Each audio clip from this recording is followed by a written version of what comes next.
Ok, já faz algum tempo, bem, muito tempo, desde que Argo Choice foi lançado, e como ele faz parte do universo de Seven Days como um prequel, ou seja, se passa antes dos acontecimentos de Seven Days, que olha só, por coincidência também fiz vídeo sobre ele aqui, é só você clicar no card aqui em cima pra dar uma olhada, então eu tenho que fazer um vídeo sobre esse jogo também.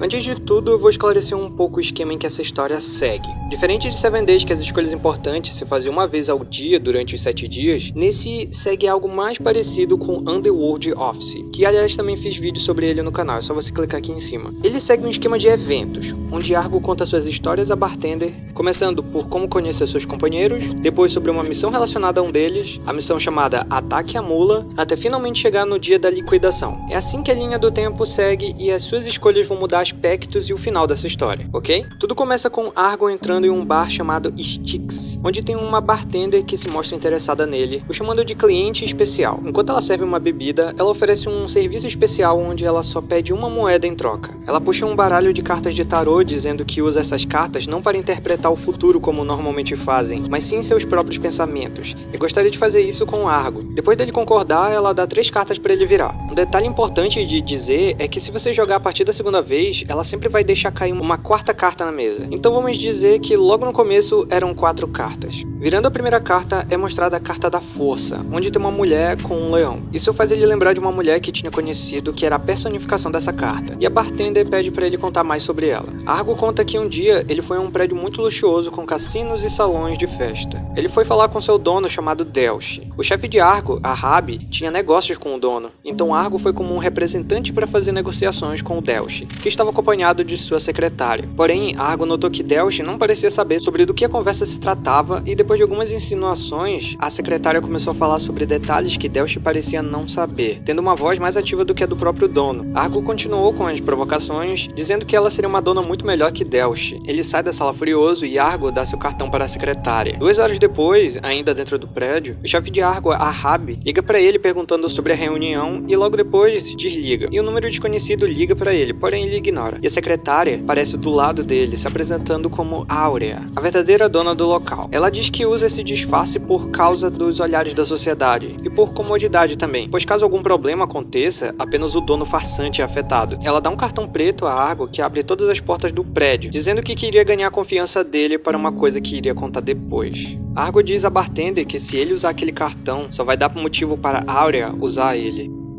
Indo para a próxima carta, é mostrada a carta do homem pendurado. Argo lembra de um cara quando serviu no exército, e a bartender se prepara para ouvir a história. Durante o combate, o esquadrão de Argo estava sendo pressionado pelo inimigo. Como o líder do pelotão sumiu, Argo começou a dar as ordens para conseguirem sair dali. Então Jeff, um dos soldados, decidiu atacar a base inimigo de frente usando granadas, o que deu muito certo, dando o tempo necessário para se reagruparem e sinalizar para bombardearem os inimigos. Porém, Jeff parecia incomodado depois do ataque. Quando eles voltaram para a base, Jeff contou que enquanto invadia a base inimiga, ele viu uma criança de 3 ou 4 anos de idade que carregava uma arma. A morte dela não saía da cabeça dele. Então, Argo tentou confortar Jeff, dizendo que eles são humanos e que cenas assim não podem se tornar comuns, e dá um maço de cigarro para ele dividir com seus companheiros. Dias depois, em uma madrugada, a base deles começou a ser atacada, porém Jeff não estava em sua posição. Argo foi até a tenda dele. Jeff estava sentado e pedindo desculpas por não ter relatado a emboscada antes. Ele tinha visto um garoto com 10 anos de idade que cheirava mal perto da base, porém não teve coragem de alertar sobre isso. Argo deduziu que o inimigo talvez estava dando drogas para seu exército lutar, e isso deixa Jeff com muita raiva. Argo então diz que se ele quiser acabar com isso, teria que sobreviver e seguir as ordens dele. Isso faz Jeff ir à luta, e no fim, eles conseguiram se defender da emboscada. A bartender fala que Jeff foi um membro fundamental para a vitória do combate, e ao mesmo tempo, ele entra no bar se juntando a Argo. Indo para a próxima carta, é a carta do julgamento, o que faz Argo lembrar de um homem que era conhecido como o Leão Justiceiro. Em um dia no seu escritório, a Rabi liga dizendo que o advogado chamado de Leão Justiceiro estava de olho nele, e deu trabalho para Argo se livrar desse problema. Depois de descobrir que ele se chamava Toffel, dentre outras informações, Argo ficou observando o advogado enquanto ele voltava para casa passando por um beco. Porém, descobre que ele não era alguém comum, tendo percebido mesmo no escuro, e resolve não fazer nada. Depois de alguns dias assistindo a gravação do julgamento de Toffel, ele se apresenta diretamente ao advogado dizendo que tem um caso que ele possa resolver. Toffel aceita e depois dessa conversa, Argo decide convencê-lo a trabalhar para ele. Alguns dias depois, Argo vê Toffel sendo encurralado em um beco. Aqui você pode só assistir o Toffel matar o cara ou intervir e matar o cara. Tanto faz, o assaltante morre do mesmo jeito. Uma semana depois, a Rabi liga para Argo perguntando sobre a missão. Ele responde que está demorando mais do que o previsto, porém vai resolver tudo logo. Indo na casa de Toffel, ela já estava sendo invadida por 2 assaltantes, e Argo aproveita essa chance. Porém, o coelho de estimação de Toffel alerta que a casa estava sendo invadida, batendo com as patinhas no chão. Toffel atira em um deles, porém o outro pega o coelho de refém e tenta negociar, mas Toffel diz que não negocia com criminosos. Então o assaltante atira no coelho e avança para matar o advogado, porém Argo atira no assaltante antes. Toffel fica furioso com a morte do coelho e Argo faz a proposta de trabalhar para ele, podendo punir outros criminosos iguais a esses caras. A bartender diz que as habilidades de Toffel pareciam não ser o único motivo de que Argo acolheu ele, porém Argo não fala nada. Toffel entra no bar e se junta ao grupo também. A última carta é a carta número 0, a carta do bobo. Argo conta que em uma missão, um jovem acabou filmando ele assassinando um homem e teve que perseguir ele. Porém, o jovem tinha habilidades incríveis de se mover pelos telhados, o que gerou uma perseguição intensa. Mas, por se achar na vantagem, o garoto subiu em um prédio e ficou se gabando até Argo conseguir atirar no celular que estava na mão dele. O garoto entra no bar perguntando se tem Wi-Fi e se apresenta como Gibby, e além disso ele tem uma cicatriz na mão por causa daquele tiro. Com todos reunidos, eles começam a conversar e a bartender começa a fazer perguntas sobre algumas histórias de missões em conjunto. Toffel conta sobre a missão Escolha Leniente. Em uma noite no escritório de Argo, Toffel pediu a ele que parasse um golpista chamado Pullman. Apesar das habilidades de Toffel, ele nunca conseguiu pegar Pullman por meio da lei. Argo aceitou o trabalho e foi até o prédio onde Pullman trabalhava. Lá ele se fingiu de bobo para o golpista mostrar mais detalhes sobre como fazia para enganar as pessoas com os planos de investimentos falsos. Depois de explicar tudo, Argo foi embora e Pullman chama sua secretária Albana para levar Argo. Porém, como ela estava agindo de forma estranha, Argo deu seu cartão de contato para ela disfarçado em um aperto de mão. No dia seguinte, eles estavam discutindo sobre o que fazer com Pullman no escritório de Argo, até que Jeff traz Albana que tinha ligado para o número. Argo conversou com ela, convencendo de ajudar eles a acabar com Pullman. E antes de ir embora, Toffel dá um envelope a ela com alguma coisa que a deixou muito assustada. No outro dia, Argo foi até o escritório de Pullman e começou a acusá-lo de ser um golpista, até que ele confessou. Albana sacou uma arma para Pullman e atirou nele. Porém, as balas eram de festim. Albana, como secretária, tem acesso a todas as provas para incriminar Pullman. Então ela, a partir desse momento, começou a chantagear ele para parar com os golpes, e fez uma tortura psicológica nele. Porém, se você escolher antes desse evento que Argo queira acabar com Pullman, a bala não vai ser de festim, a bala vai ser de verdade e Pullman vai morrer. Albana fica desesperada e no final Argo ajuda ela. A bartender pergunta o que aconteceu depois disso e Argo responde que Pullman acabou falindo. Mas se Albana matar ele, Argo fala que fez um acordo para ela não contar sobre eles em troca da proteção.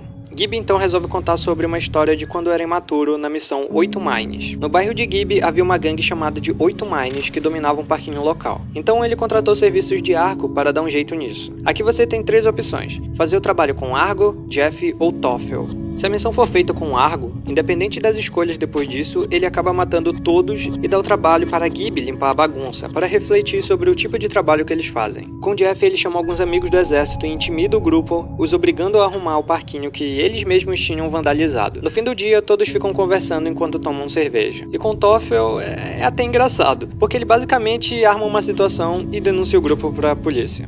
Simples assim.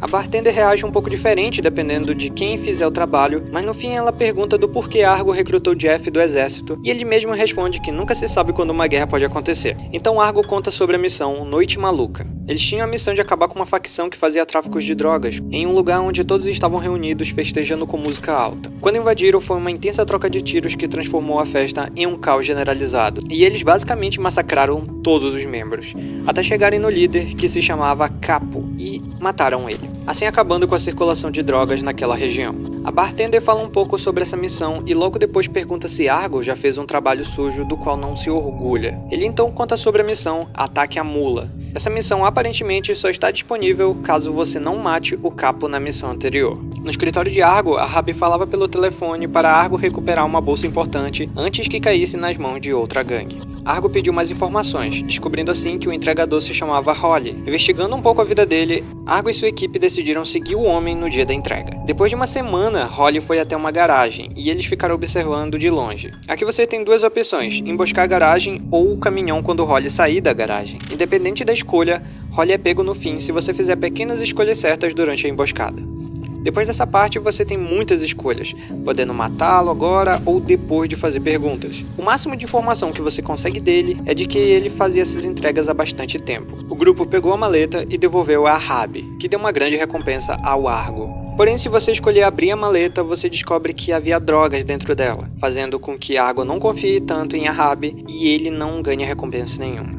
A bartender comenta sobre essa missão dependendo de sua escolha e pergunta se mais alguma coisa aconteceu depois disso. Argo então conta sobre o dia da liquidação. A Rabi um dia deu a missão para Argo de matar um concorrente perigoso chamado Haddad. E sim, eu não estou inventando isso. E disse ter informações de uma boa oportunidade para atacá-lo. Argo e sua equipe invadem um hotel passando por todos os seguranças até chegarem no escritório de Haddad. Haddad fez aquele velho discurso de vilão até que Argo, de saco cheio, matou o cara. Na mesa do escritório tinha várias bolsas de dinheiro. Argo então liga para Rabi para dizer que o trabalho está feito, e ele respondeu para pegar as bolsas de dinheiro como pagamento. Você pode escolher pegar o dinheiro ou não. No fim, a Rabi acaba demitindo Argo e dizendo que, quando eles se encontrarem novamente, eles não seriam mais amigos. Voltando para o bar Styx, a bartender pergunta o que eles farão de agora em diante, e aqui, meus amigos, chega a hora de contar como conseguir todos os 6 finais possíveis. Como eles não têm um nome específico, vou apenas enumerar de 1 a 6 para ficar mais fácil de entender. Se você seguir por essa mesma rota que eu contei agora e pegar o dinheiro no fim, Argo, ao sair do bar, é coagido por Áurea, pois é revelado que parte daquele dinheiro era dela. Então ele e sua equipe vão ter que trabalhar para ela, fazendo assim o final 6.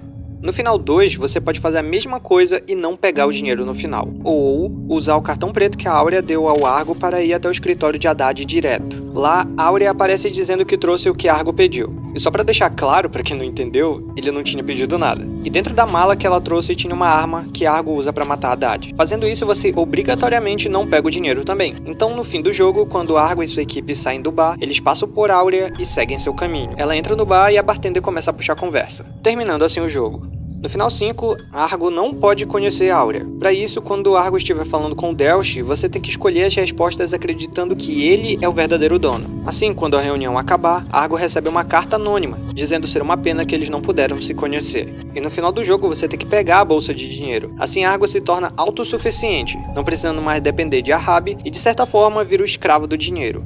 Além de aparecer essa imagem foda do Argo. No final 1, Argo tem que tratar mal o Gibby, fazendo a barra de intimidade dele ficar bem baixa, e usar o cartão preto. No final acontece uma discussão e Gibby mata Argo.